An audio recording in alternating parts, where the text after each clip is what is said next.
It's time for the moment you've been waiting for. Da, da, da, da, da, da, da, da, da, da, da, da, da, da, da, da, da, da, da, da. Here. Wow. But even this massive galaxy is nothing compared to the rest of what's out there. Zooming out even further, and we arrive at the local group of galaxies. A collection of... What's up, folks? What's up, you guys? I'm Juan. I'm Crystal. Make sure you go hit that subscribe button and turn on those post notifications. We post every single day. And make sure you go comment down below what you guys want us to react to next. So in today's video, we're going to be reacting to how the universe is way bigger than you think. So this is per request. I want to thank you again for commenting what we should react to next. Right? Thank you. So we got a comment from someone and they told us to watch this. Now this is 3 years old, but I still think it's pertinent because this information is always going to be interesting for a long time. You know what I mean? And then we're still discovering so much about space and the universe that, you know, it'll still be cool. Things are constantly changing, so just to see like a video like this, to just get an idea of what we think of now, or well, like this was 3 years ago, so like just imagine what information since then. Video that they commented under was star comparison video. So make sure you go check that out. Go check out that video. Originally will be in the description box down below. Let's get to the video. This is a real-life lore video made possible by Squarespace. Make your next move with a beautiful website from Squarespace. This is Earth. You live here on this planet somewhere, and everything that you've ever known is located right here. But just how small exactly is Earth when compared to the scale of the entire universe? Let's start by zooming out to where we can see our nearest cosmic neighbor, the Moon. You may think that the Moon is very close to Earth since it dominates our night skies, but in reality the Moon isn't this close to our planet, it's actually about this far away. 384,400 I heard you could put away every from planet right now in on the solar average. system You could fit in 30 entire Earths in between this distance, and if you somehow were able to drive a car at a constant 100 kilometers per hour speed, it would take you about 160 days to drive the entire distance. Despite this incredible distance, however, 12 humans have actually set foot here, representing the furthest away that any individual human has ever been away from the Earth, and one of humanity's greatest achievements.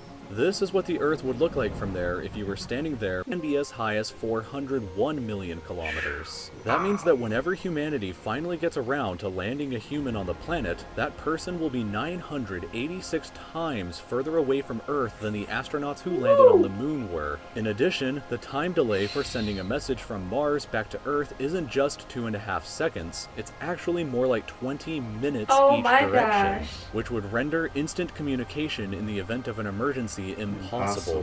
When we zoom out even further away, we can find the Voyager 1 space probe, which is the furthest away man-made object from Earth. It is currently located 138 AUs from the Earth. AU meaning astronomical unit, which is the distance between the Earth and the Sun, which means that Voyager 1 is 138 times further away from us than the Sun is. At some point on its long voyage, Voyager 1 turned its camera around and took this photograph. It may not look like much at first, but in my opinion, this is the greatest single photograph ever taken in all of human history. This tiny, pale blue dot is Earth, and I don't think that anybody has ever said something as amazing about this as Carl Sagan when he said, "If you look at it, you see a dot. That's here. That's home. That's us. On it, everyone you ever heard of, every human being who ever lived out their lives. The aggregate of all our joys and sufferings. Thousands of confident religions, ideologies, and economic doctrines. Every hunter and every forager. Every hero and coward. Every creator and destroyer of civilizations. Every king and every peasant. Every young couple in love. Every hopeful child. Every mother and every father. Every inventor and explorer, every teacher of morals, every corrupt politician, every superstar, every supreme leader, every saint and sinner in the history of our species lived there, on a mote of dust suspended in a sunbeam." Voyager. Not gonna lie, bro, that's a lot to take in. That is a lot to take, because you never really think of stuff like that. Exactly. That's a lot to take in, like... Everything, every one you ever heard of on that speck of dust. Speck of dust. Literally, like, he put that arrow right there. Like, boop, that's a lot to take in. Voyager 1 is currently traveling at 17 kilometers every single second, but even at that speed, it won't break out of the reach of our solar system for another 30,000 years.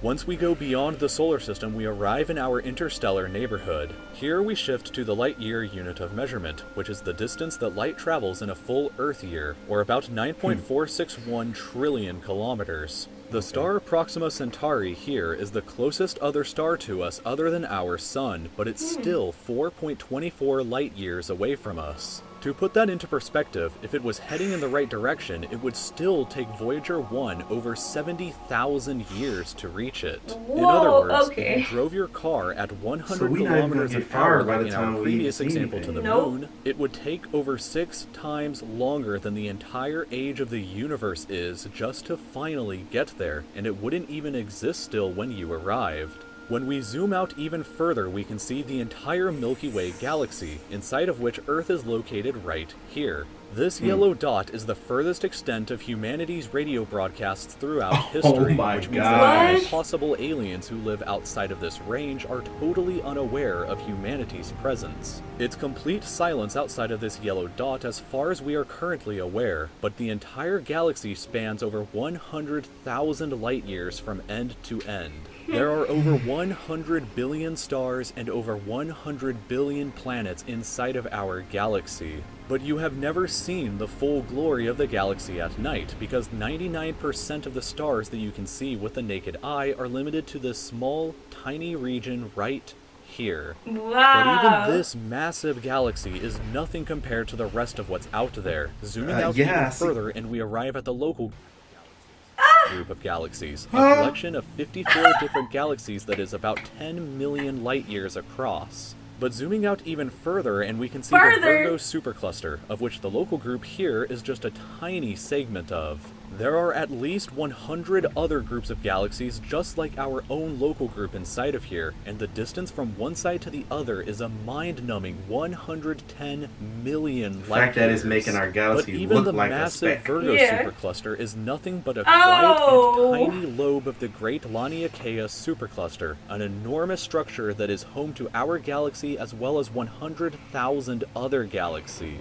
The distance from one side to the other is 520 million light years, but from even there we can zoom out all the way to the entire observable universe and see that even the titanic Laniakea supercluster is just a tiny and insignificant part of everything. This is the observable universe, and it contains everything that we know of. It is home to at least 2 trillion different and individual galaxies, which together contain more stars than there are grains of sand on the entire Earth. The distance from Earth to any side of the observable universe is 46.5 billion light years, which means that the entire width is 93 billion light years across. What's perhaps even more interesting, however, is what actually lies beyond the observable universe. Keep in mind that the observable universe is all that we can currently see, and it's entirely possible that the rest of the universe outside of it is vastly larger and more fantastic than we can possibly ever imagine. We simply don't know what else is out there because the light of these incredibly distant places has not yet had enough time in the universe's history to reach us yet back on Earth. And the light from some places may never reach us at all. Because some parts of space very far away from Earth are expanding away from us faster than the speed of light, that means that the light from these places will never, in an infinite amount of time, reach Earth. Meaning that even if humanity is eternal and exists forever, there will still be an unknown number of places in the universe that we will never know about or ever see. So, it is very likely that as unbelievably enormous as it seems, the observable universe is just a tiny slice of what we can currently see of the entire universe. According to the theory of cosmic inflation that was proposed by Dr. Alan Guth, if it is assumed that cosmic inflation began at 10 to the negative 37th of a second after the Big Bang, and with the assumption that the size of the universe before inflation began was equal to its age times the speed of light, then this would seem to suggest that at the present day, the entire universe is 150 sextillion times larger than the observable universe. That number for reference looks like this, with this many zeros.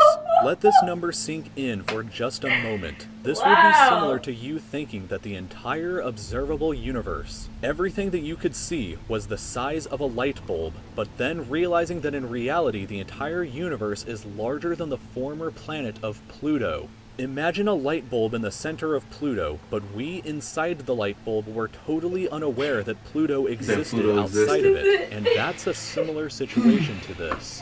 We are all so unbelievably small, but you shouldn't worry, because all that means is that there is so much left out there for us to discover together. Is that I'm a type of person where I really like information and I'm very curious to know stuff. You notice every time I don't know something, I look it up and then I'll just do so much research into it. Even if I don't agree with certain stuff, like I have a specific religion, right?